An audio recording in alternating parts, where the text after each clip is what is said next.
Okay, that brings us to Mando and Will Paquin. Brett, this one came from you. And I think that it may be Will Paquin. Killer song, Mando. Really, let's see. I read a quote in one of the articles about the quote was best mandolin focused folk song out there is Mando. And I thought that was a pretty bold statement.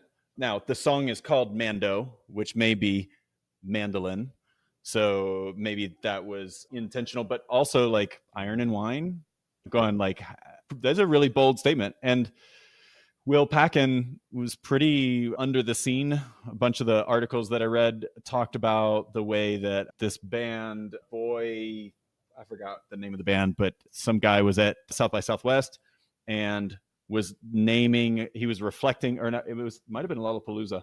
Anyway, he was being interviewed and like he named Will Paquin specifically in that, it was Boy with Yuki at South by Southwest, specifically named Will. And then all of a sudden, Will's music just completely took off and his career has been not soaring, but it's been growing ever since. Cool that other musicians are naming these sort of younger, lesser known artists to get out there.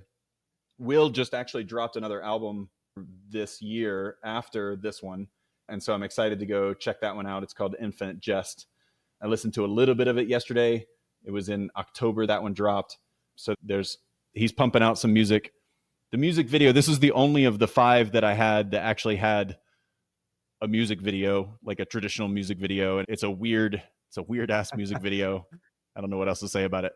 But the song itself is definitely about acceptance of the transformation through the darkness. The opening lyric is, "It won't be long till the day comes crashing through your door." It's like the inevitability, the acceptance of fate. When we go to sleep, we can let the world be quiet for a little bit, but it won't be long before the day comes crashing through the door. Get some time to be with yourself, but eventually you're going to have to wake up.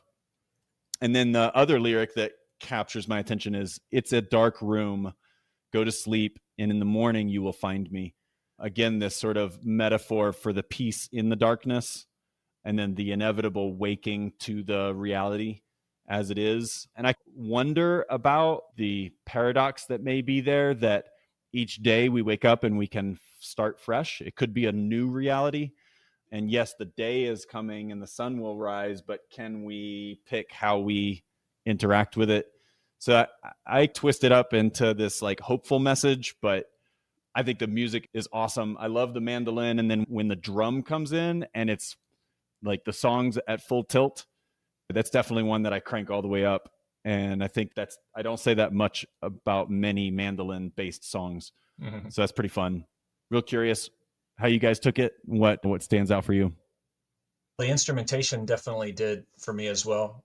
And I like the small stringed instruments. It's a nice soundscape that it creates. It's quite a bit different than the sort of path well traveled musically. So I like that. It's fresh. I also like the doo-doos that land in the song. It feels a little shala. So that placement I thought was interesting, as a little bit random, but it came out that way. And in terms of the song itself and the chorus, the way I had interpreted it, it might be how sometimes you can be woken up by your thoughts and maybe you ruminate on the day, or you're replaying either things in the past or forecasting things in the future. And so I felt like this almost was maybe the author talking to their subconscious. Look, it's a dark room. Go to sleep. We can ruminate in the morning, but for now, it's dark. It's time to sleep. And so I thought that was, who knows if that interpretation is right, but when I read those lyrics and heard the song, that's the way I had interpreted it. Oh yeah, that's the way I felt last night, for sure. Yeah. I was going to mention the doo-doos also after the shalalas, but you got that too, Sean. I thought that was a fun, maybe random connection, maybe just happened to land back to back. I dug the video too. We haven't talked too much about the videos today, but yeah, I agree, Brett. It's awkward, but also cool to have the camera be through a looking glass or through a magnifying lens and just let it be distorted with the mandolin sound. What's cool is like the lens is at his face, So it blurs his face, but you see the mandolin clear at different parts of it. And I don't think that was, it might have been intentional, might not have been, but it was like cool to see that match parts where the mandolin was coming in. Just another visual to put to the song when you're listening to it. I'd never heard of this artist. Love the story, Brett, about how somebody kind of notices it and then shed some light on somebody who has got some unique guitar skill that I resonate with too. Things don't all have to sound the same, and there's multiple ways. There's a part of me that feels like, have we gotten to the end of the internet? Have we gotten to the end of music where the creative space is no longer possible because there's so much that's been out there and people are just going to be derivative of each other? And I don't subscribe to that, but just with how much creation, there's uniqueness out there still. And I think that there's value to discovering that and sharing that. And Will Paquin represented that to me. And so it was a very cool song to check out. I think he's coming to Minneapolis soon too. So I hope to check him out in the new year as well. Yeah, I bet he's good. The vibe I get is that he's probably fun and good, and he's an incredible instrumentalist and a fun songwriter. You'll have to tell me when those dates are too, because it's been a few years that I've been saying I got to get up to Minneapolis. Maybe one of those trips is aligned with going to see some of these music. No doubt. Good to live in a city with good live music. So let's give it a spin. This is Mando.